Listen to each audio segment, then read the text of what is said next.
എൻ്റെ വീട്ടിൽ അതുവരെ ഉണ്ടായിരുന്ന ഒരു സൈക്കിൾ മാത്രമാണ്, എൻ്റെ അച്ഛൻ ഉപയോഗിച്ച സൈക്കിൾ മാത്രമാണ് എൻ്റെ വീട്ടിലുണ്ടായിരുന്നത്. എൻ്റെ ഫസ്റ്റ് ഞാനാണ് കാറ് വാങ്ങിക്കുന്നത് എൻ്റെ വീട്ടിൽ.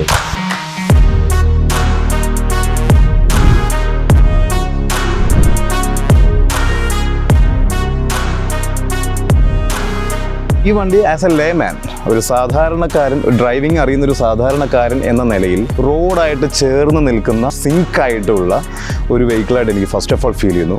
പിന്നെ ഡ്രൈവിംഗ് സീറ്റിൽ ഇരിക്കുന്ന സമയത്ത് കിട്ടുന്ന ഒരു വ്യൂ ഭയങ്കര പക്കയായിട്ട് എനിക്ക് ഫീൽ ചെയ്തു.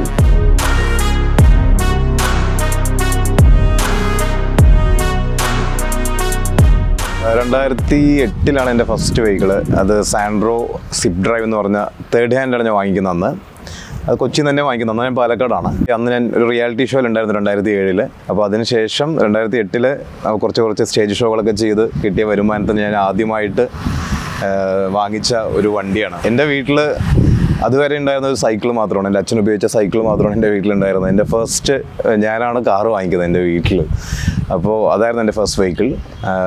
അതിനുശേഷം ഭയങ്കര ആഗ്രഹം, ആ വെഹിക്കിൾ വാങ്ങിക്കുമ്പോൾ നമ്മൾ വെറുതെ പോയി നോക്കുമല്ലോ, പുതിയ വണ്ടികളും കൂടെ നോക്കും. അപ്പോൾ ഞാനും അച്ഛനും അമ്മയൊക്കെ കൂടെ പോയിട്ട് പുതിയ വണ്ടി, അന്ന് S11 ഒരു പുതിയ മോഡലുണ്ടായിരുന്നു, ആ വണ്ടി പോയി നോക്കിയിട്ടുണ്ടായിരുന്നു. പക്ഷേ അത് വാങ്ങിക്കാനുള്ളൊരു പൈസ ഉണ്ടായിരുന്നില്ല. അപ്പോൾ അതുകൊണ്ട് തന്നെ സെക്കൻഡ് ഹാൻഡ് വാങ്ങിച്ചു.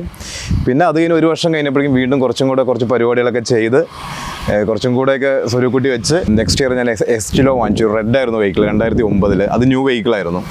പുതിയത് വാങ്ങിക്കണമെന്ന് ഭയങ്കര ആഗ്രഹിച്ച് വാങ്ങിച്ചതാണ്. അത് ഏകദേശം 1,20,000 കിലോമീറ്റർ ഓടിയിട്ട് 2015 അത് കൊടുക്കുന്നത്. ഈ S10 വാങ്ങിക്കാൻ മുമ്പ് നമ്മൾ അതിനേക്കാളും വലിയ അടുത്ത ഓപ്ഷൻ നോക്കിയിട്ടുണ്ടായിരുന്നു. അത് i20 ആയിരുന്നു. പിന്നെ ഒരു 6 ഇയേഴ്സ് കഴിഞ്ഞ് 2016 i20 വൈറ്റ് പുതിയത് വാങ്ങിച്ചു. അപ്പോഴേക്കും ഞാൻ കുറച്ച് ചെറിയ ആഡുകളും കാര്യങ്ങളൊക്കെ മ്യൂസിക് ചെയ്ത് തുടങ്ങിയിട്ടുണ്ടായിരുന്നു. കുറേ ചാനലുകൾക്ക് വേണ്ടിയിട്ടൊക്കെ ഞാൻ ഇൻ ഹൗസ് മ്യൂസിക് ഡയറക്ടറായിട്ട് വർക്ക് ചെയ്യുമായിരുന്നു. ചാനലുകളിൽ ഞാൻ പ്രസൻറ്റ് ചെയ്യുമായിരുന്നു, ആങ്കർ ചെയ്യുമായിരുന്നു. ഈ എൻ്റർടൈൻമെൻറ്റ് ഇൻഡസ്ട്രി വിട്ടു പോകാതിരിക്കാനുള്ള എല്ലാ കാര്യങ്ങളും ചെയ്തുകൊണ്ടിരിക്കുകയായിരുന്നു ലക്ഷ്യത്തിലേക്ക് അടുക്കാൻ വേണ്ടിയിട്ട്.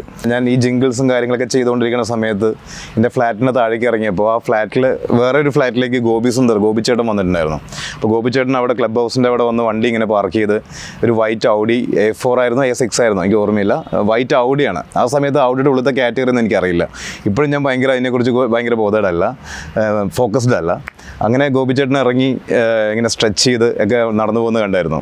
അപ്പോൾ അത് കണ്ടപ്പോൾ എനിക്ക് ഭയങ്കര ഒരാഗ്രഹം തോന്നി, എപ്പോഴായിരിക്കും എന്നെക്കൊണ്ട് ഇങ്ങനെ ഒരു വണ്ടിയൊക്കെ എടുക്കാൻ പറ്റുക, അതൊക്കെ നമ്മളെക്കൊണ്ട് ജീവിതത്തിൽ സാധിക്കുമോ എന്നുള്ള ചോദ്യങ്ങളൊക്കെയാണ് എനിക്കന്ന് ഉണ്ടായിരുന്നത്.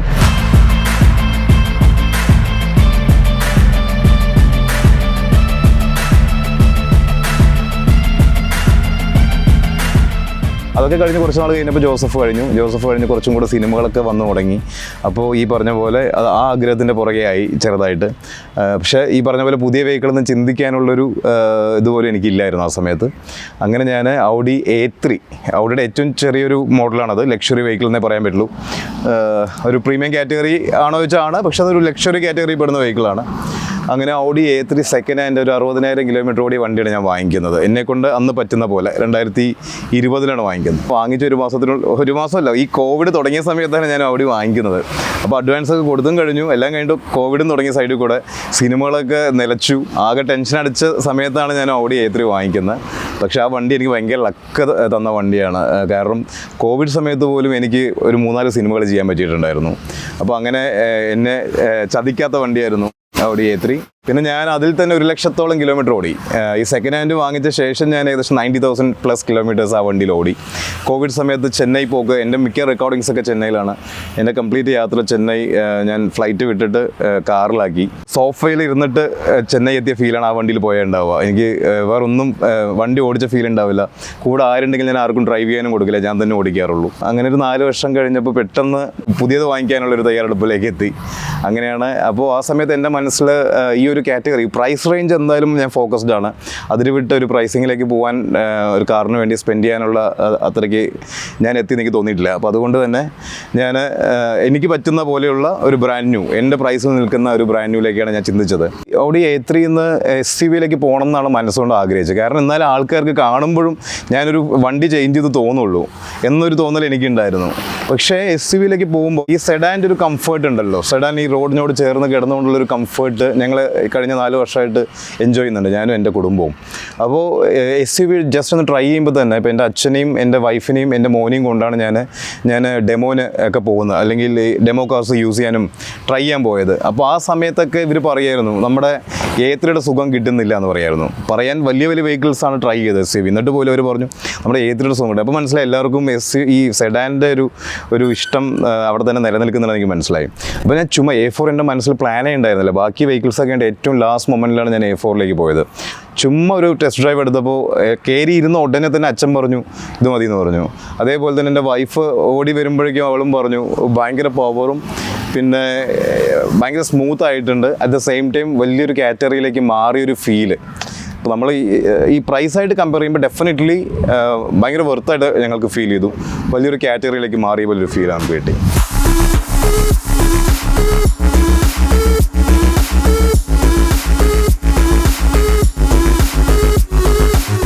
ഞാൻ ഭയങ്കരമായിട്ട് ക്രേസുള്ള ആളൊന്നുമല്ല കാറിൽ, അതായത് ഈ ഡ്രൈവിങ്ങിലും കാര്യങ്ങളിലും ഓഫ് റോഡിൽ ട്രിപ്പ് അടിക്കുക അങ്ങനത്തെ ഭയങ്കര ക്രേസുള്ള ആളല്ല ഞാൻ സത്യം പറഞ്ഞാൽ. ഇപ്പോൾ താർ പോലത്തെ വെഹിക്കിൾസ്, റാംഗ്ലർ പോലത്തെ വെഹിക്കിൾസ്, അങ്ങനെ ഇപ്പോൾ ജോജി ചേട്ടൻ്റെ വണ്ടിയിലൊക്കെയാണ് ആദ്യമായിട്ട് ഞാൻ റാംഗ്ലറിൽ കയറുന്നത് ജോജി ചേട്ടൻ്റെ വണ്ടിയിലാണ്. അപ്പോൾ ജോജി ചേട്ടനൊക്കെ അത്തരം ട്രിപ്പുകൾ ഒരുപാട് എൻജോയ് ചെയ്യുന്ന ആളാണ്. ഒരു കല്ല് കണ്ടാൽ ചിലപ്പോൾ ജോജി ചേട്ടൻ കയറ്റി കൊണ്ട് നിർത്തും. അപ്പോൾ ആ ഒരു കാറ്റഗറി ഇഷ്ടപ്പെടുന്ന ഒരാളാണ് അദ്ദേഹം. അതുകൊണ്ട് തന്നെ ജോജി ചേട്ടന് അങ്ങനത്തെ ഡ്രൈവും കാര്യങ്ങളൊക്കെ ഞാൻ കണ്ട് ആസ്വദിച്ചിട്ടുണ്ട്. പക്ഷേ ഞാൻ സ്വന്തമായിട്ട് അത് എക്സ്പീരിയൻസ് ചെയ്യാൻ അത്രമാത്രം അതിൽ ഞാൻ ഫാസിനേറ്റഡ് അല്ല. ഞാൻ സ്ട്രെയിറ്റ് ആയിട്ട് നല്ല റോഡിൽ ഒരൊറ്റ പോക്ക് ഇങ്ങനെ പോകാനാണ് ഞാൻ ആഗ്രഹിക്കുക. പലപ്പോൾ നല്ല സോങ്സ് കേട്ട് ഞാൻ തന്നെ കമ്പോസ് ചെയ്ത പാട്ടുകളുടെ പ്രശ്നങ്ങൾ കണ്ടുപിടിച്ച് അങ്ങനെയൊക്കെയുള്ള ഒരു യാത്രയാണ് എൻ്റെ, മ്യൂസിക് റിലേറ്റഡ് ആണ്. അപ്പോൾ എനിക്ക് ചെന്നൈ യാത്ര ഭയങ്കര ഇഷ്ടമാണ്. ഞാൻ അതുകൊണ്ട് തന്നെയാണ് ഈ കഴിഞ്ഞ A3 ഞാൻ ഏറ്റവും കൂടുതൽ ലോങ് ട്രിപ്പ് അടിച്ചിരിക്കുന്നത് ചെന്നൈയിലേക്കാണ്. അതിൻ്റെ കുഗ്രാമങ്ങളിൽ കൂടെ കറങ്ങിക്കൊണ്ടുള്ളൊരു പോക്കൊക്കെയാണ് എൻ്റെ യാത്ര ചെന്നൈ പോകുമ്പോൾ. അപ്പോൾ അത്തരം യാത്രകളൊക്കെയാണ് എനിക്ക് കൂടുതൽ ഉണ്ടാവാറ്, ഓഫ് റോഡിനേക്കാൾ ഉപരി. അപ്പോൾ അതുകൊണ്ട് തന്നെ എൻ്റെ ലൈഫ് സ്റ്റൈലിനും എൻ്റെ ഒരു ഡ്രൈവിംഗ് സ്റ്റൈലിനും എൻ്റെ ഒരു ഇഷ്ടത്തിനും വളരെയധികം കണക്ട് ചെയ്ത് നിൽക്കുന്നൊരു വെഹിക്കിളാണ് സെഡാൻ.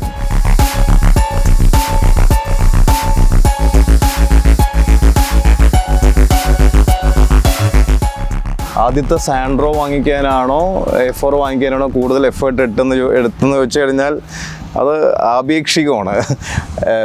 ഫിനാൻഷ്യൽ വൈസ് ഡെഫിനറ്റ്ലി ആദ്യത്തെ സാൻഡ്രോ വാങ്ങിക്കാനാണ് ശരിക്കും കഷ്ടപ്പെട്ടിട്ടുണ്ടാവുക. ആ സമയത്ത് ഒരു ലക്ഷം എന്നൊന്നും ചിന്തിക്കാൻ പറ്റുന്ന ഒരു സമയമല്ലായിരുന്നു. സാൻഡ്രോ വാങ്ങിക്കുന്ന പറഞ്ഞാൽ കുറച്ച് മാസത്തെ ഞാൻ ഇൻഡസ്ട്രിയിലേക്ക് അല്ലെങ്കിൽ പാട്ടുകാരനായി വന്ന് 1 വർഷത്തിൽ വാങ്ങിച്ച വണ്ടിയാണ്. പക്ഷേ അന്ന് സാൻഡ്രോ വാങ്ങിച്ചപ്പോൾ തൊട്ടുള്ള 16 വർഷമുണ്ട് ഇതിലേക്ക് എത്താൻ. അളക്കാൻ പറ്റുന്നത് മേലെ വർക്ക് ചെയ്തിട്ടുണ്ട്. മാനസികമായിട്ടാണെങ്കിലും ശാരീരികമായിട്ടാണെങ്കിലും നമ്മൾ ഒരുപാട് കഷ്ടപ്പെട്ടിട്ടുണ്ട്.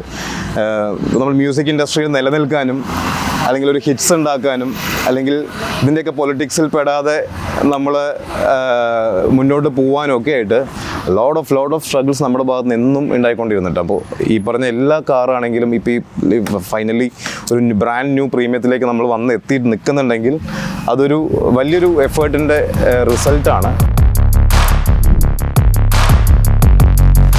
ഇതിൻ്റെ ഫീച്ചേഴ്സ് A4 ഭയങ്കരമായിട്ട് റോഡിൽ ഗ്ലൂ ആണ്, ഭയങ്കരമായിട്ട് റോഡായിട്ട് ചേർന്ന് അങ്ങ് കിടപ്പുണ്ട്. അതാണ് ഇതിൻ്റെ ഏറ്റവും എനിക്ക് അട്രാക്റ്റഡ് ആയ ഒരു ഫീച്ചർ. അതായത് ഈ കമ്പനി ഓഫർ ചെയ്യുന്ന ഫീച്ചറും കാര്യങ്ങളും അല്ല ഞാൻ പറയുന്നത്. ഒരു സാധാരണക്കാരൻ എന്ന നിലയിൽ ഞാൻ ഇതിൻ്റെ ഉള്ളിലത്തെ ഫീച്ചേഴ്സിനെ പറ്റി ടെക്നിക്കലി ഞാൻ ഡിസ്ക്രൈബ് ചെയ്യാൻ നിന്ന് കഴിഞ്ഞാൽ ചിലപ്പോൾ നിങ്ങൾ ചിരിക്കും. അത്രമാത്രം എനിക്ക് അതിനെപ്പറ്റി അറിയില്ല എന്നുള്ളതാണ് സത്യം. കാരണം ഞാൻ ഈ പറഞ്ഞ പവറും കാര്യങ്ങളൊക്കെ എനിക്ക് ഓടിക്കുമ്പോൾ കിട്ടുന്നുണ്ട്. അപ്പോൾ അവർ പറയും സർ ഇത് 205 bhp ഉണ്ട്. ഓക്കെ, അപ്പോൾ ഞാൻ ഗൂഗിളിൽ സെർച്ച് ചെയ്യും. ഓക്കെ, വേറെ കാറിൻ്റെ bhp പവറൊക്കെ എന്താണ്, അപ്പോൾ അതിൽ ഇത് എങ്ങനെ വ്യത്യസ്തമാവണം. അല്ലാതെ എനിക്ക് ഇൻബിൽട്ടായിട്ട് ഇതിനെപ്പറ്റി ഭയങ്കരമായിട്ട് അറിവുള്ള ഒരാളല്ല ഫസ്റ്റ് ഓഫ് ഓൾ. പക്ഷേ ഈ വണ്ടി ആസ് എ ലേമാൻ, ഒരു സാധാരണക്കാരൻ, ഡ്രൈവിംഗ് അറിയുന്നൊരു സാധാരണക്കാരൻ എന്ന നിലയിൽ എനിക്ക് ഈ വണ്ടി ഓടിക്കുമ്പോൾ ഈ പറഞ്ഞ പോലെ ഗ്ലൂ ആണ്. ഇത് റോഡായിട്ട് ചേർന്ന് നിൽക്കുന്ന വെരി മച്ച് സിങ്ക് ആയിട്ടുള്ള ഒരു വെഹിക്കിളായിട്ട് എനിക്ക് ഫസ്റ്റ് ഓഫ് ഓൾ ഫീൽ ചെയ്യുന്നു. പിന്നെ ഡ്രൈവിംഗ് സീറ്റിൽ ഇരിക്കുന്ന സമയത്ത് കിട്ടുന്ന ഒരു വ്യൂ ഭയങ്കര പക്കയായിട്ട് എനിക്ക് ഫീൽ ചെയ്തു. കംഫർട്ട് ഭയങ്കരമായിട്ട് ഫീൽ ചെയ്തു. പിന്നെ ശബ്ദം ഒട്ടും അടുത്തുകൂടെ പോയ പോലും അത്ര അറിയുന്നില്ല. ഇതിൽ മെയിൻലി ഇപ്പോൾ നമ്മുടെ സേഫ്റ്റി എടുക്കുകയാണെങ്കിൽ 8 എയർ ബാഗ്സ് ഉണ്ട് ഈ വെഹിക്കിളിൽ. അപ്പോൾ സേഫ്റ്റി ഡെഫിനറ്റായിട്ട് നമ്മൾ ഇത്രയും ലോങ് ട്രാവലൊക്കെ അടിക്കുന്ന ആൾക്കാരായതുകൊണ്ട് സേഫ്റ്റി എന്തായാലും നമ്മൾ നോക്കേണ്ട കാര്യം വളരെ അത്യാവശ്യമാണ്. 320 Nm ആണ് ടോർക്ക്. വെർച്വൽ കോക്ക്പിറ്റ് നാവിഗേഷനാണ് ഈ വെഹിക്കിളിൽ.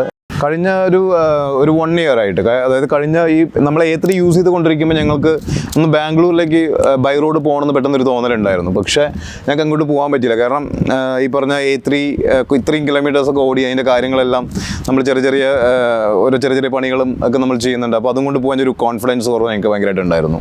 അത്രയും ദൂരം പോകേണ്ടതുണ്ടായിരുന്നു. അപ്പോൾ ഇമ്മീഡിയറ്റ്ലി ഞങ്ങൾക്ക് അതൊന്ന് പൂർത്തിയാക്കാനുണ്ട്. കാരണം ഞങ്ങൾ എപ്പോഴും ഫ്ലൈറ്റിൽ പോയിട്ട് വന്നുകൊണ്ടിരുന്നു കഴിഞ്ഞ കുറേ റീസെൻറ്റ് ടൈംസിൽ ബാംഗ്ലൂർ. അപ്പോൾ അതൊന്ന് മാറിയിട്ട് ഈ കാറിലൊന്ന് ആദ്യം ബാംഗ്ലൂർ പോകണം. പിന്നെ അതിനുശേഷം കുറച്ച് ചെറിയ പ്ലാൻസ് ഉണ്ട്. അങ്ങനെ നോട്ട് ദാറ്റ് ബിഗ് പ്ലാൻസ്, ചെറിയ പ്ലാൻസാണ് എല്ലാം.